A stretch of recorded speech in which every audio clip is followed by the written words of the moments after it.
Hello guys, magandang araw. May nag-request kasi kailangan na yung project sa school. Plastic flower.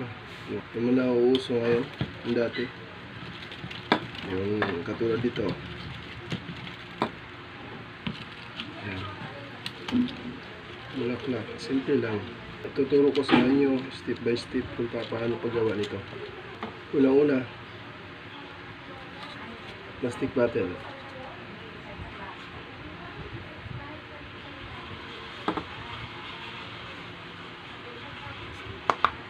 Ang bulaklak natin. Bote ng sunrox.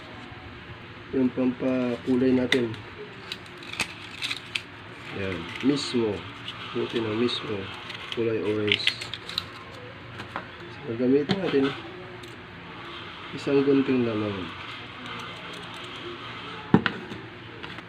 Start na tayo.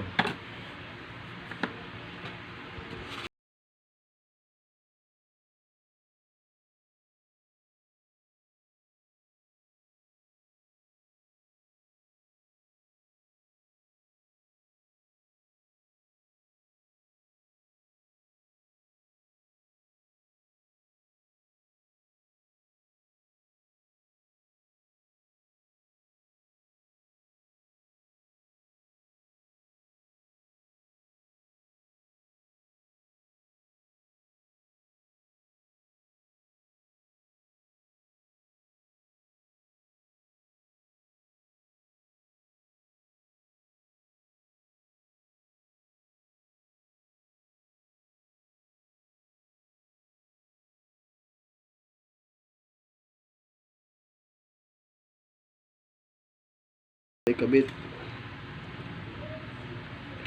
natin. Tusukin nyo lang sa gitna. Yan, tinapansin nyo, may guhit sa gitna.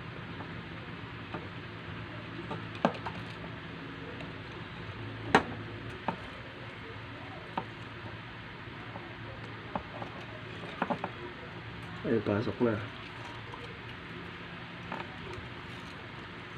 Tapos, ganun din ang gagawin nyo dito.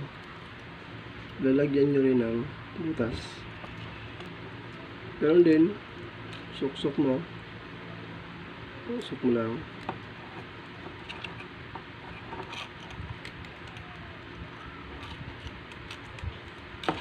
Ayan.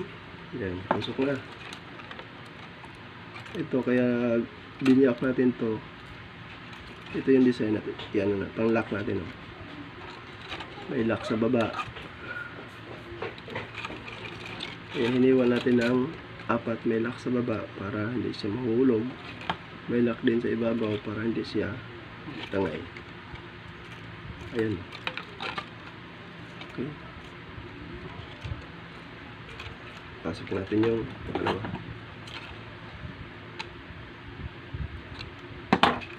dalawa. Suksok na natin.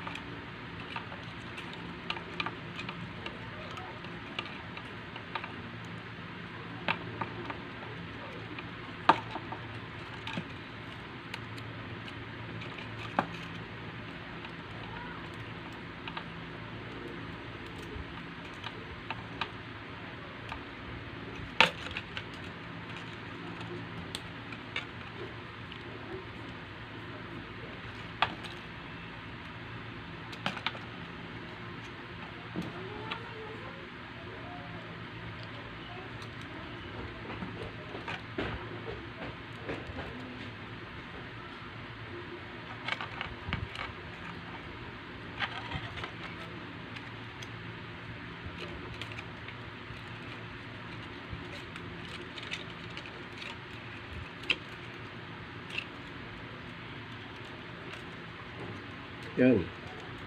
Tapos ito, yan, dito natin ilagay. Parang base niya. Ngayon, kung wala kayong glue gun, strap lang gawin natin. Wala tayong glue gun. Kung strap, ayan yung strap. Butasan nyo lang. Ayan yung strap. I-strap nyo siya para hindi matanggal. Ay, naka-strap niya. Suksukin na to. Yan, ikabit nyo lang sa likod.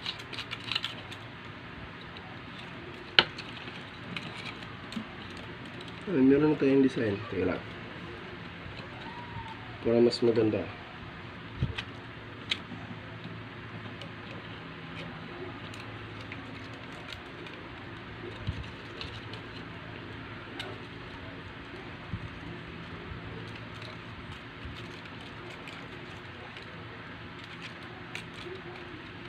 Close up lang natin para makita. Mission accomplished. Kagawa tayo ng isang bulaklak sa pamamagitan ng isang Mountain Dew. Ngayon, kung nagustuhan nyo yung video ko, please share, subscribe, and follow. Dalawin nyo yung YouTube channel ko, Bahay ni Kuya Bung. Ayan. Maraming salamat sa panonood. God bless. Bye-bye.